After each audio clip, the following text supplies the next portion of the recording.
पूर्वी खबर। मंदिर में चोरी करने का दुस्साहस। जी हाँ, घटना रानीगंज क्षेत्र के ईस्ट कॉलेज पारा की है, जहां एक काली मंदिर में विकास शर्मा नामक आरोपी ने मंदिर के गहने चुरा लिए। जानकारी के अनुसार मंदिर और मंदिर के घर के मालिक विश्वरूप बल्लभ 6 मार्च को शादी समारोह में शामिल होने के लिए गए थे।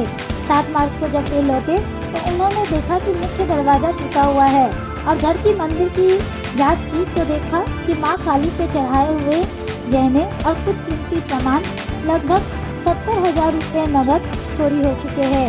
इसके बाद उन्होंने तुरंत इस घटना की सूचना रानीगंज थाने को दी। रानीगंज थाने की पुलिस की तत्परता से किए गए कार्य की वजह से आरोपी एक ही दिन में पकड़ा गया। रानीगंज थाना प्रभारी इंस्पेक्टर विकास दत्ता ने एक विशेष टीम का गठन किया और इलाके की सीसीटीवी फुटेज को खंगाला। खुफिया सूत्रों की मदद से जांच को आगे बढ़ाई और विकास शर्मा को गिरफ्तार किया। विकास शर्मा को आसनसोल जिला अदालत में पेश किया गया है। पूछताछ के दौरान आरोपी ने सामान को छुपाने की जानकारी दी। सामान को बरामद कर विकास शर्मा 4 दिनों की पुलिस हिरासत में भेज दिया गया। आइए जानते हैं आगे की जानकारी। বিষয়টা হয়েছিল বিশ্বনাথ বটব্যাল বলে একজন ভদ্রলোক আছেন, উনি পুজো আজা করেন আর কি বেশি। ওনার বাড়ি হচ্ছে ইস্ট কলেজ পাড়া। তো বিশ্বনাথ বটব্যাল বিয়ে দিয়ে বেড়ালো আর কি। এই মাসের 6 তারিখে 6/3/2025 ও বাঁকুড়াতে একটা বিয়ে বাড়িতে গেছিল। আর বিয়ে বাড়িতে যাওয়ার পরে 7 তারিখ যখন ফিরছে তখন দেখছে ওর মানে বাড়ি সংলগ্ন যে ঠাকুর মন্দির, মা কালীর মন্দির, সেই মন্দির থেকে যা যা জিনিসপত্র গয়নাগাটি যা ছিল মায়ের সব হওয়া মানে নেই, সেখান থেকে চোরেরা চুরি করে নিয়ে চলে গেছে। এবং তার সাথে সাথে এই টাকা পয়সা ও বলেছিল যে 70,000 টাকা আমার ওখান থেকে নিয়ে চলে গেছে। মন্দিরের যে ড্রয়ার ছিল সেখান থেকে নিয়ে চলে গেছে, রাখা ছিল। তো তারপরে খোঁজ খবর করে আমরা বুঝতে পারি যে ওই দিনেই পরের দিনই আমরা 6 তারিখ 7 তারিখে আমাদের কমপ্লেনটা জানান, ঠিক আছে। 7 তারিখ কমপ্লেন জানার পরে আমরা খোঁজ খবর লাগাই। পুরনো ক্রিমিনালদের খোঁজ খবর করতে করতে দেখা যায় যে ওই এলাকায় কারা আছে। কারণ জানলো কী করে যে ওই তারিখে 6 তারিখেও বাড়ি চলে গেছে, তারা নিশ্চয়ই জানা ছেলে হবে যে 6 তারিখে বাড়িতে নেইও। তো খোঁজ নিয়ে তারপরে একদম কনফার্ম হয়ে আমরা এই বিকাশ মিশ্রকে ধরি। বিকাশ মিশ্র টেটিয়াডার নাম, এর আগেও অনেক চুরি কেসে ধরা পড়েছে। বিকাশ শর্মা টেটিয়াতে ওকে ধরা হয়। ও তখন স্বীকার করে, হ্যাঁ আমিই করেছি। ওই থাকেনি বলেই, বাবা থাকেনি বলে, বাবা মানে ওই লোকটাকে বাবা বলে, ঠাকুর মশাই তো পুজো টুজো করে বলে। কী নিয়েছিস? ওর কথা অনুযায়ী 70,000 টাকা চুরি হয়েছিল, প্লাস যে সোনাদানা ওগুলো চুরি হয়েছিল। এই মুকুট, রূপোর মুকুট থেকে শুরু করে যা মায়ের যা যা জিনিসপত্র আছে সেটা শুরু করে ও স্বীকার করে।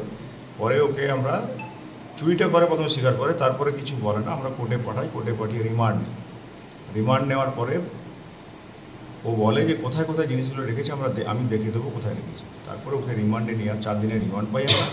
8 তারিখে ফরওয়ার্ড করি, 4 দিনের রিমান্ড পাই। 4 দিনের রিমান্ড পাওয়ার পরে রিমান্ড পিরিয়ডে এই সমস্ত জিনিসপত্র যা চুরি হয়েছিল এক্সেপ্ট টাকা যেটা 70,000 বলেছিল, এর কথা অনুযায়ী আমি 70,000 টাকা পাইনি। আমার কাছে 50,000 টাকা ছিল, না 48,000 টাকা ছিল, আমি 2,000 টাকা খরচা করে ফেলেছি। বাকি 46,000 টাকা ওর কাছ থেকে উদ্ধার হয়েছে। কিন্তু উনি বলেছিলেন 70,000 টাকা আমার চুরি গেছে। সেই টাকা পয়সা এগুলো আছে, রিকভারি হওয়ার পরে ওর প্রোডাকশনের ডেট আছে কালকে, ওই কালকে কোর্টে করেছিল। কীভাবে এগুলো দেখা গেল? কি আগের তথ্য অনুযায়ী? আগের তথ্য কিছুটা সিসিটিভি ফুটেজের মতো ওর মতন চেহারা, প্লাস হচ্ছে এই পুলিশের ইন্টেলিজেন্স ইনপুট। ওখানে যে পুরনো চোর কে ছিল, এর বাড়ি কিন্তু ইনসিডেন্টলি ওই একই পাড়াতে। আবার এই লোকটা, এই ছেলেটি চোরটি ওর বাড়িতে যাতায়াত ছিল, মাঝে মাঝে যেত আর কি, পাড়ার লোক হয়ে যেমন যায় পুজো আজা করতে গিয়ে যেত, সেগুলো করেছে আর কি। এটা হচ্ছে ওর যেহেতু জানা চোর। কোথা থেকে এগুলো পাওয়া গেল এইসব সামগ্রীগুলো? বাড়ির থেকে? না, বাড়ি থেকে পাওয়া যায়, জঙ্গলে একটা জায়গা থেকে ও রেখে দিয়েছিল প্লাস্টিকের মধ্যে সব কিছু করে। হ্যাঁ, রেখে দিয়েছিল।